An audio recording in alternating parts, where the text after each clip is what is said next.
In this video, we're flying to the tropical paradise of Puerto Rico to experience some of the world's best street food. This is like a meat mecca. It's the things dreams are made of. But first, let's back up. Puerto Rico is just 2.5 hours from Miami, nestled in the sparkling waters of the Caribbean.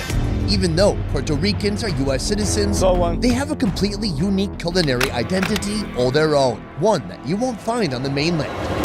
Ooh, take a look at that. We're gonna be eating good tonight.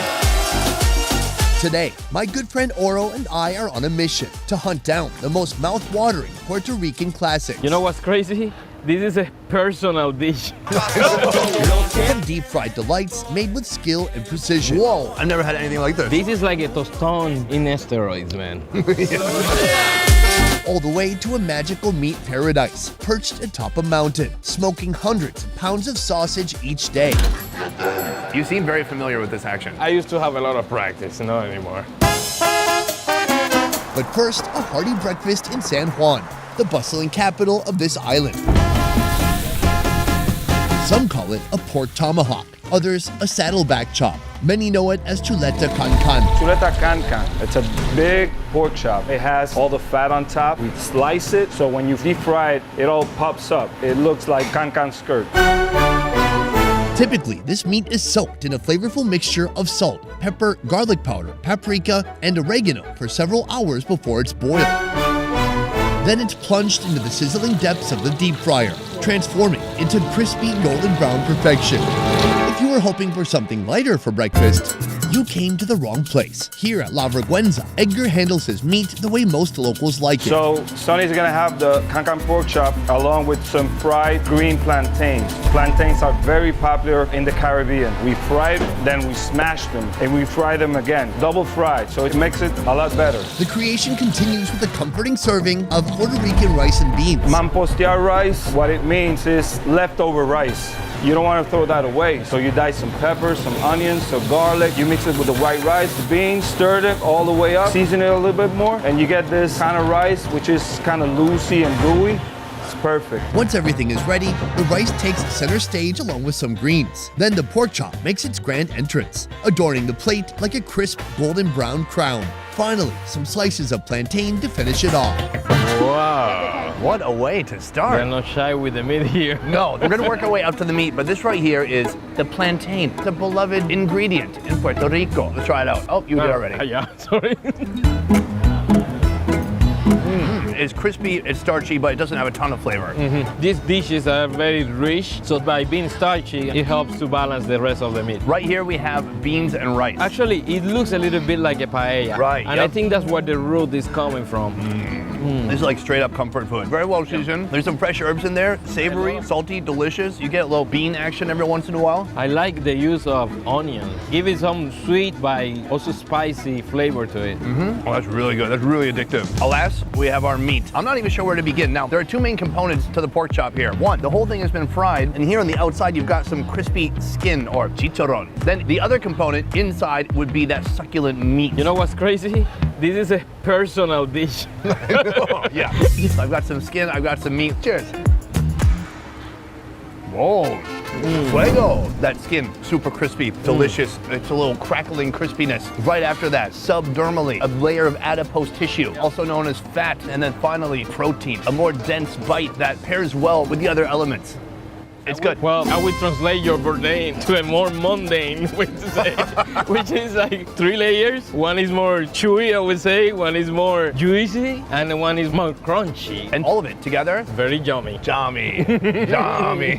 So this is really one of the iconic dishes of Puerto Rico. Now, Oro, you lived in Cuba your whole life until your 20s. So for you, living not far from Puerto Rico, what do you know about this place? We call Puerto Rico and Cuba 2 wings from the same bird. Even our flags are exactly the same, but with different colors. Cuban wing right now being a little more wounded, but still, we are 2 wings from the same bird. Cuba and Puerto Rico, we have so many similarities, but also we share a mental synergy on what we like, how our cultures like. That's why we always felt like we're like brothers. Probably in this trip you will find familiar flavors with what we got in Cuba. Oro, this trip is basically gonna be a vacation. You're not gonna have to do anything you don't want to do. I seriously have no idea why Sonny made me do this. On our last trip, we were exploring our limits in Peru. I came here, I thought it was a food review show, not a cleaning poop show. Now we're diving into a new adventure here in Puerto Rico. And once again, Oro has no idea what he's in for.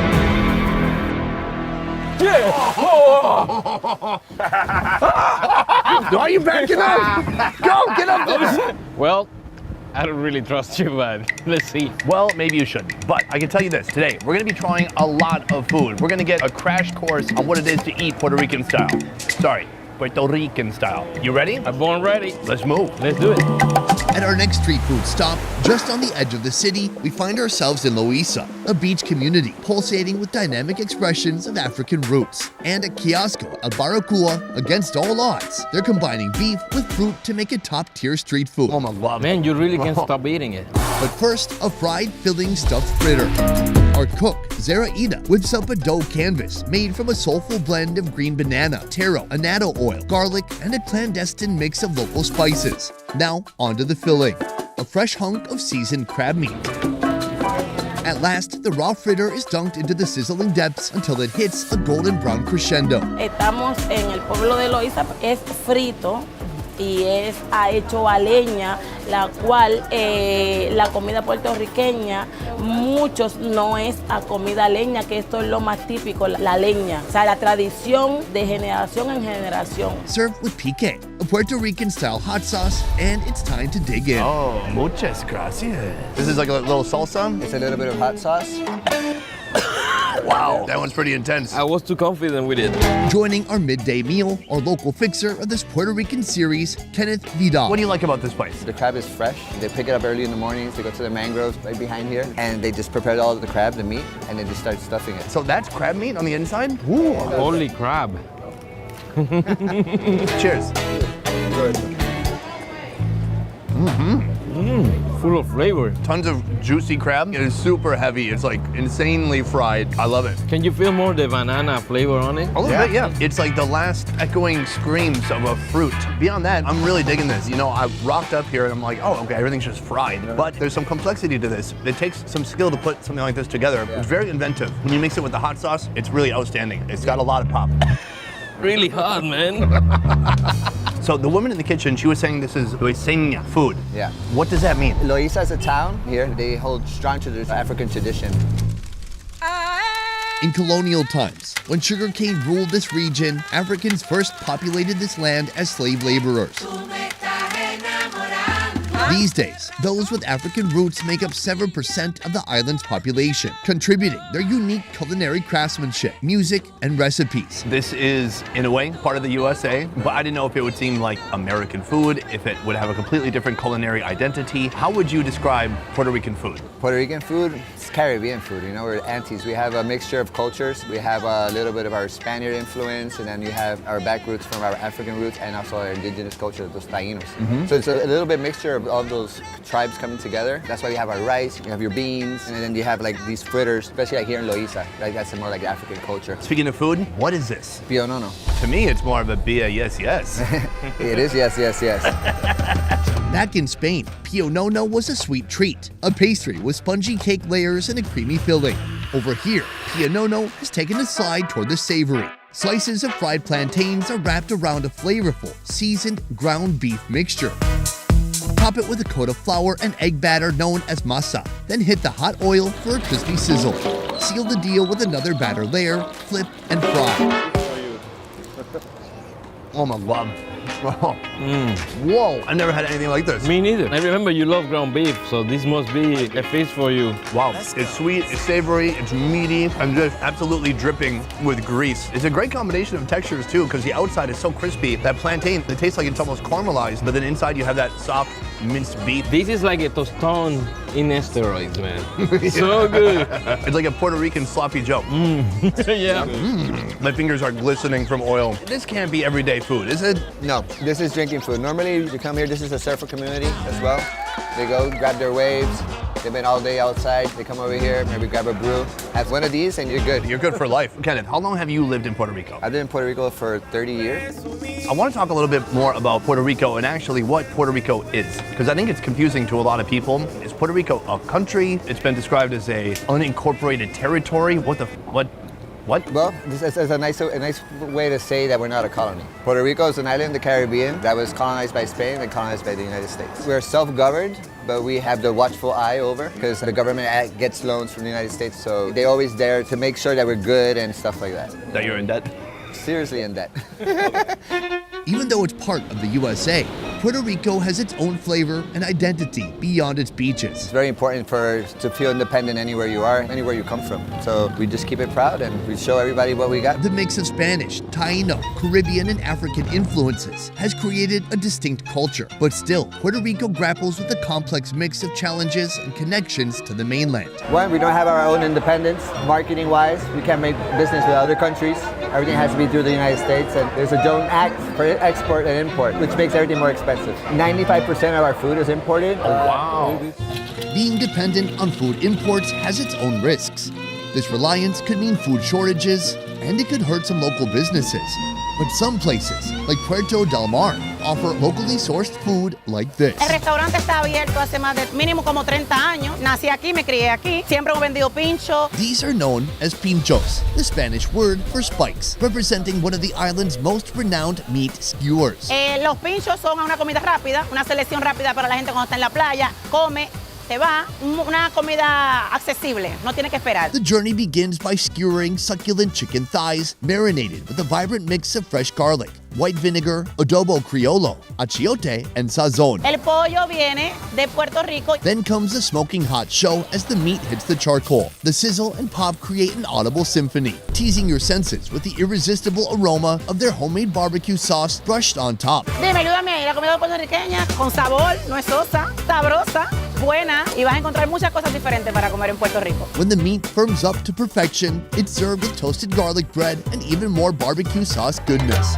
Gentlemen, Señor. pinchos. Eso es. Is it boneless? Yes, it is. Very impressed. I noticed that there's an abundance of sauce. This is hot sauce. They say it's strong enough that it kills lice. Oh shit. As long as it doesn't kill us. Cheers.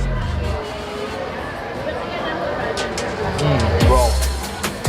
Masters behind that grill. I didn't even taste it yet. The feeling of how my teeth ripped through it, I knew it was gonna be good. You can really feel the grill with the first bite. Smoky, the charcoal's on there nice. And it's smart they're using the thigh. It's got that nice fatty dark meat, and so each bite is just full of moisture. I got some of the bread, it's so full of barbecue sauce. I got my thigh in there. That was not a mistake. Man, as I bite, I feel my heart rate going on. Right here, that spicy sauce. Oh, I'm just gonna go for it. Let's see if this is a mistake. I don't trust you, man. Your pitch went really high, so I don't know. Oh, man. Yeah, it has a great flavor. It's a little bit sour, a little vinegar in there, and then just a ton of red chili. And by the way, it's gonna keep growing. Shit, why you didn't tell me? It's still not stopping for me. It's very sriracha. Where's sriracha? Sriracha is like sriracha like.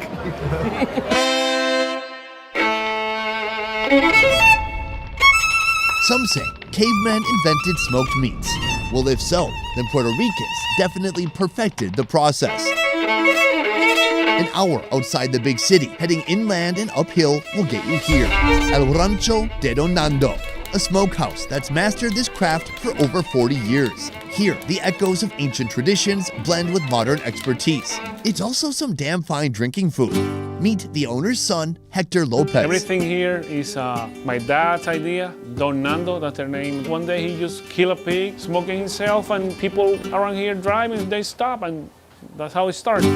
This is like a meat mecca. It's the things dreams are made of. The recipes used here, are these traditional recipes? Basically, it's Puerto Rican cuisine, yeah. Here in Puerto Rico, we love pork. This is a pork sausage. Also here, you got smoked meat, it's pork too. Why do you think pork is so loved here? I don't know, but it's so good. I don't have an answer for that. It just tastes so good, that's why. Oh God, I love it. It's We passion. love pork. I love pork, that's the main thing. Puerto Rico. Pork. Am I right?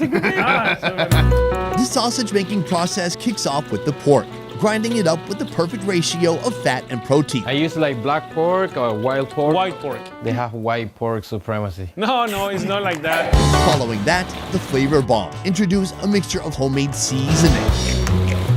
What are the exact ingredients in the seasoning? There's a secret recipe. I cannot tell you about that. Okay. Now the critical step of stuffing the sausage. You are gonna make the sauce. Yeah, I got a hairnet here for you. Oro, welcome to the sausage room. My favorite place to be. So here's what's wonderful about this place. No fake artificial casings right here. That intestine came from a puerco. By her instruction, she said you put just the tip and then just pull all the way out. And then keep pulling. You seem very familiar with this action. I used to have a lot of practice, not anymore. It's been a long time, baby. How do the intestines feel? They feel very sausagey, like very fragile and tender and I don't know. It's not something that I describe every day. Now, time to squeeze it out. Oh yeah, crank it out. Like this? Wow, look at this thing. Is he doing good? Yes. She said you're doing it right. Oh my, okay. Well, so close. Este próximo paso es acomodar la tripa, la carne, como sea, más o menos 1 libra. That is a 1 pound. Well, I got 2 for 1. If he worked here, how much do you think he can make a day? Por hora son 10. Yeah, she say if it's for hours and I do a lot of hours a day, she can pay me 10 Sure, that's per day. per day. Onto the smoking wire it goes. This is where the sausage is suspended above blazing hot coals with ukar wood, infusing the meat with an extra layer of flavor. To achieve the desired level of smokiness, the sausage hangs for several hours before taking a plunge in hot oil and crisping up on the outside. As always, serve with rice and beans and plantains. Joining our meal, Maria de Azua, a local talent born and thriving in San Juan. Huge contribution by my man Oro here. He was in the kitchen. He had his hands all over these sausages. Well, when you say it like that, Yeah. I mean, his hands were clean. It's been fried for 8 minutes. I think we're good. I think we should work our way up to the sausage. But first, how about this? The smoked pork undergoes the same treatment as the sausage, seasoned before smoking, then deep fried to excellence in hot oil. That's really good. it's a little bit smoky, right? Yeah, it's smoky, it's greasy, it's fried, so it's kind of a little hard on the outside, but yeah, soft and juicy on the inside. This is like the ultimate drinking food. That's correct. Oh Lord, I'm a big fan of this. It's bad that I love the fat part. You're supposed to love the fat. That is flavor. Right. Maria, have you been here before? No. Your first time here? Yeah. It's not a big island, so I'm amazed because this seems like the premier spot for meat. I actually haven't been here. This is the center of the island. If you're coming from the mountains, it's a spot for you to come by. What are the biggest differences in lifestyle between folks on the coast and people here in the mountains? I say people in the mountains are a lot friendlier than the coast. I feel like people in the mountains are a lot more welcoming and feels like more homey for me. I feel people in the mountains are more family oriented. I feel like us in the coast, people are more career oriented.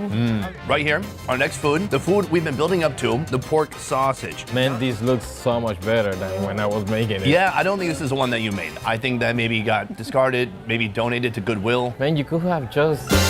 Let's try it out. This looks incredible. It's been smoked and fried just like the other meat. Oh man, that's really nice. It also has a little bit of kind of like pepperoni flavor. Oh yeah, Right? It's like a little Puerto Rican pepperoni. I think that that's one of our specialties in Puerto Rican cuisine, like very cooked meats. It is cooked a lot. It's smoked for hours. You could eat it at that point, and they're like, there's not enough oil here. We must fry it as well. Of course, you could taste the whole cooking process, you know what I mean? You could taste it. When it comes to the pigs, how much of the pork you think is being imported and how much actually is coming here from the island? I would say still we'll have a good 75% being imported. It's a tremendous amount. So where's the pork coming from if it's imported? Mainly the US. Yeah, it's interesting that coming from the US to here to eat a pork that came with you in the plane.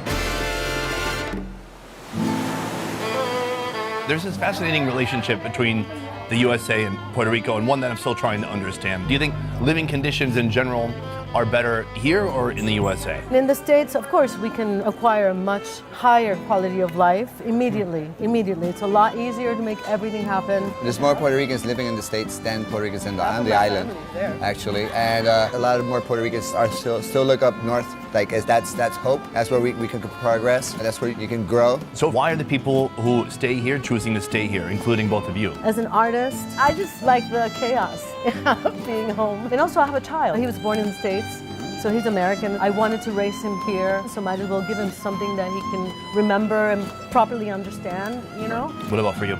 Pride. Everything we do it very proudly. We're very proud of our works, and we want to help the island progress. That keeps us here to keep on showing the younger generations that you can make it here. It's possible. You should always go out and travel. Go up north, I tell everyone, take advantage, see the world, but the goal is always to come back home. If you love Indian food, then you're gonna love our new channel, Best Ever Food India. Subscribe now for weekly videos showcasing the most unique street food from around the country. It's a little bit sour, a little vinegar in there, and then just a ton of red chilies. It is making me glow and sweat at the same time. Mostly I look like a greasy hog. The woman was impressed. She said she would pay Oro at least $10 a day for making. And I just realized that $10 is the cost of one of these. It's called cancan, chuletas cancan. Does that mean something? I don't know. Cancan is like the dance, like. Hey. It's crispy, it's starchy, but it doesn't have a ton of flavor. Actually, it doesn't if you don't combine it. It's like ratatouille. You know, you put all the flavors, combine it in your mouth. Ratatouille? Yeah. Like the rat in Ratatouille, he makes the stuff in the mouth. Oro, do you think you have African roots? I may have some. Actually, I do. I think I have a little bit of Asian, a little bit of African, and a little bit of European as well. It's a whole full mix. It looks a little bit like the worms that we ate before. Which worms? The coconut worm. Oh, coconut worm. Yeah. What's the next step? Este próximo paso es She said I need to accommodate it. Accommodate. Yeah. How do you accommodate a sausage? para que sea Making it uniforme. feel in a safe space. I don't know. Are you well accommodated? Do you feel good? Translation, 10 out of 10. Boom! Guys, that is the end of video number 1 here in Puerto Rico. I hope you enjoyed it. Man, I had a great time. Wow, so much different street food and food that you can get in a building too. You don't have to be on the street necessarily. Also, I want to say a huge thank you to Oro for joining me. He flew all the way here from Miami, an arduous 2.5-hour flight. Guys, you can follow Oro on Instagram right here, and you can follow his fun adventures in technology and other cool things. And you can learn my hair care routine. Otherwise, guys, that is it for this one. Thank you so much for watching, and I'll see you next time. Peace. Oh man, too much Puerto Rico today. A lot of Puerto Rico. I need to hit the treadmill Oh shit. for about 12 hours. Oy, oy, oy. Or let's have some cervezas. Some Malta. I will teach you about Malta. Okay. Let's go. Okay. Wait, does that have alcohol? No. Not interested.